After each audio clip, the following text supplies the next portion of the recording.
Okay, FM 101.7. Founder leader Emma Liberal Party of Ghana LPG. Nature say I am manual from a Japan. Yewra Festival Kofi Akpalu. Many are memoche.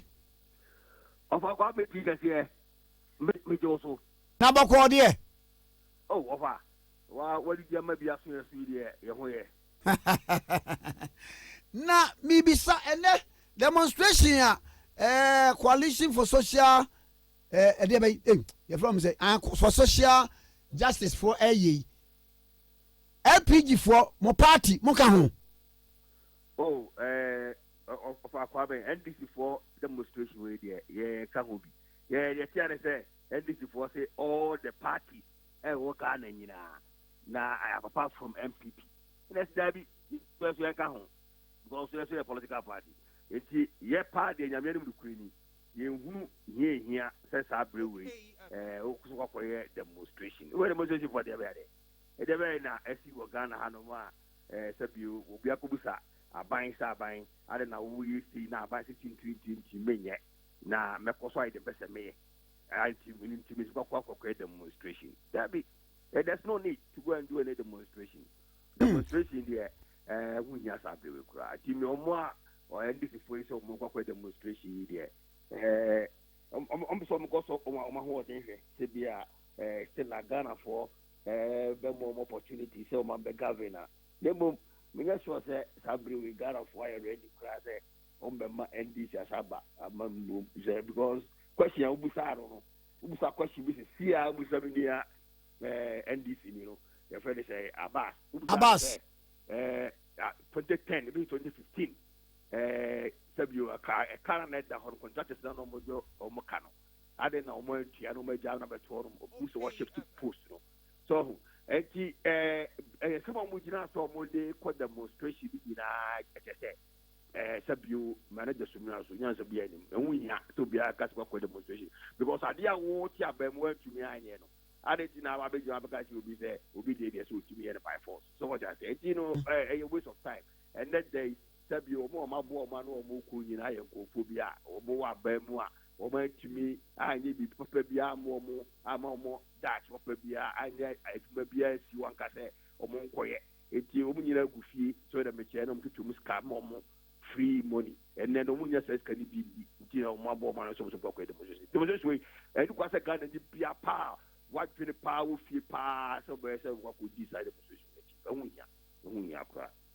Na mama we ba ko bia mu a wo mo kokan ye ene se men's go customers fo nyina emomode emra se ho so mibisa bibi se agya se nya ban kura na keka se ko mo fo musika nkoguo but ono so a kire se aban aban so asede se nka otun protect customers na sa men's go na aban ka so wo nya ye dwuma ye no na wo mu obi omugi wo mu interest kama na mbisa se aban so ankwaji sika no so na dwetra na wo na aban ka se enti obi sika ma no ho no so no wo gire sei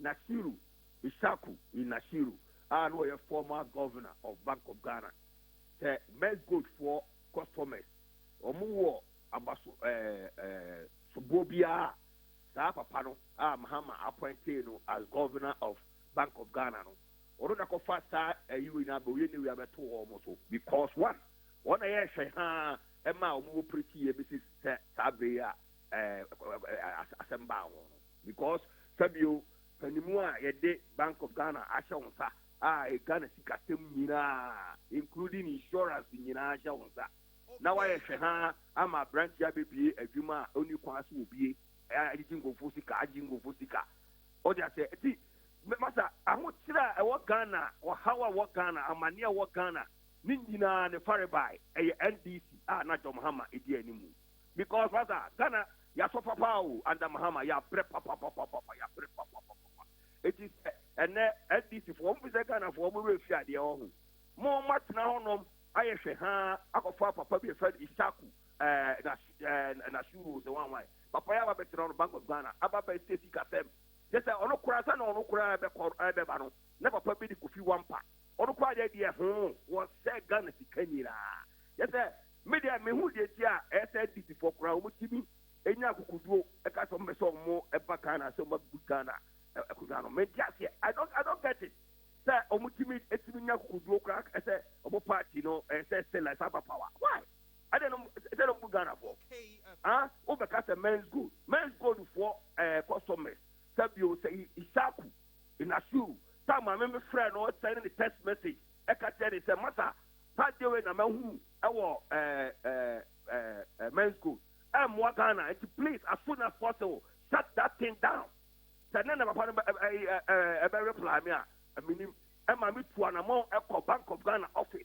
Echo say, Mr. Mopanic say, make any red subject, then no PFU office or Maba. Now, side the power when you're in Ghana, I ain't you mutu. As a cabana, local company for you. You're lucky or man, and this at what I could as I made you like I said, only a demonstration because I performed himself with very good. Now, one more time, I'm for a movie. Now, Sabi Jump now, over says a double standard. NDC, they should shut up. NDC should just shut up and give Ghanaians peace. We were Ghana for passing the Maui. Ghana for pay start time.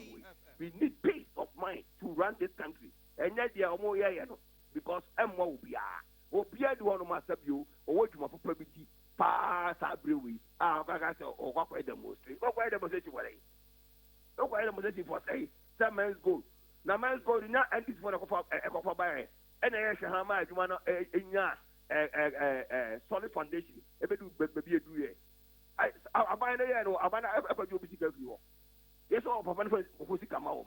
Because you couldn't pay the money, so you have to abscond. It's your idea almost almost say. Just give us a break. I see. Eti wo famu pa de ni so obi akose na ho den. Oh, mini of Kwame. The make say Ghana ni bia. Ghana ni bia pa na twene pa e da ho clear. Semester nada. Don't waste your time for this because you sa you we am person kumu ho prepare for so bia ni so. Obi ani wa wo kumu bi wo Ghana hanom. And like I said, any kume prep. Obia ni wa o bubi, obia ni wa o yobia bibia. Abrabono, masa, and the wara. Wa so anopa, and then kwako do pa. NDC ni, MPP ni, CPP ni, obia me fadu ani me su table so. Eye one kasa, it is one call to man ko ton idea obia ni one mob or this guy bro. A command star brocha, sabi you won ye juma you tia waka. A command say abucha ya kwala. If you be feeding what you must be outside benefit.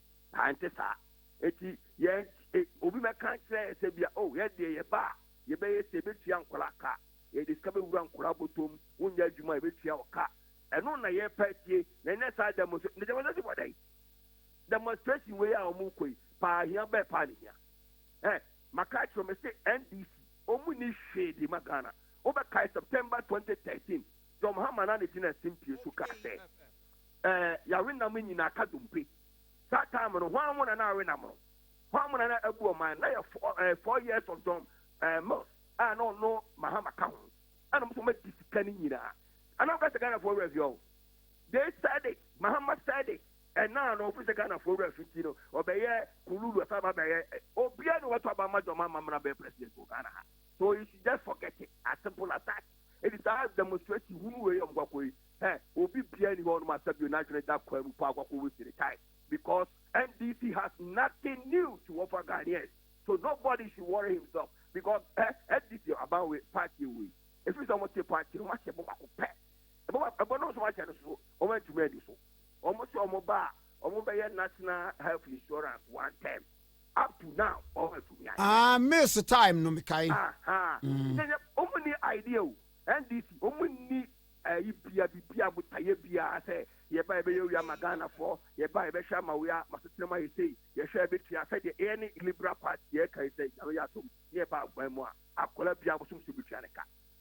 Ye say, Unya Juma was some Subichawaka, say, best come back room, Amobia, Philip, soldiers here.